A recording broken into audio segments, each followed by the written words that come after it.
Sejumlah pedagang di Pondok Betung, Tangerang Selatan, Tangsel, mengaku terkejut setelah mengetahui bahwa lapak dagang mereka ternyata berdiri di atas lahan milik BMKG, bukan milik pribadi seperti yang mereka kira. Fakta itu terungkap setelah aparat kepolisian mendatangi lokasi lahan pada Sabtu, 25 Mei 2025.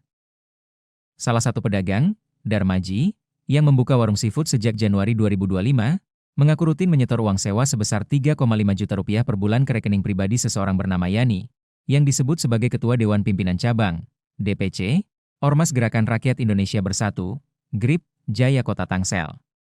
Saya sudah transfer Januari, Februari, Maret, April, dan Mei, masing-masing 3,5 juta rupiah per bulan. Itu termasuk uang keamanan dan listrik, kata Darmaji kepada wartawan usai ditemui Kapolres Tangsel AKBP Victor Inkiriwang di lokasi. Total uang yang telah dikeluarkan Darmaji untuk membangun dan membuka lapaknya mencapai 70 juta rupiah, termasuk untuk pengecoran, pemasangan atap, dan lantai.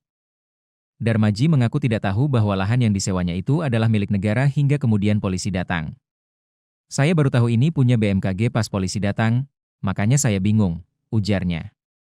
Kasus serupa dialami Ina Wahyuningsih, pedagang sapi kurban yang kini menjaga 213 ekor sapi di lahan tersebut.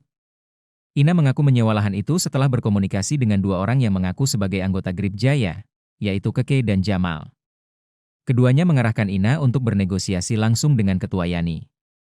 Setelah proses negosiasi, Yani meminta uang sewa sebesar 25 juta rupiah dengan alasan biaya tersebut sudah termasuk perizinan dan koordinasi dengan aparat wilayah. Saya sempat kaget, biasanya cuma 10 juta rupiah. Tapi katanya itu sudah include semuanya. Setelah tawar-menawar, saya bayar 22 juta rupiah secara bertahap ke rekening Yani, ujar Ina. Bahkan, kata Ina, sempat ada permintaan tambahan sebesar 5 juta rupiah saat Yani berada di Bali, dengan alasan salah satu petinggi GRIP meninggal dunia. Ina mengaku percaya karena Yani mengeklaim bahwa seluruh proses sudah dikoordinasikan dengan RT, RW, Lurah, dan Babinsa setempat. Namun, klaim tersebut terbantahkan setelah aparat kepolisian dan BMKG memastikan bahwa lahan tersebut adalah aset resmi negara yang tercatat atas nama BMKG, serta tidak ada hak sewa yang diberikan kepada pihak pribadi ataupun ormas. BMKG pun meminta Darmaji segera membongkar lapaknya. Sementara itu, Ina diberi kelonggaran untuk tetap berjualan hingga 8 Juni 2025 karena mempertimbangkan keberadaan hewan kurban menjelang Hari Raya Idul Adha. Saya nggak ada masalah kalau memang bukan hak saya.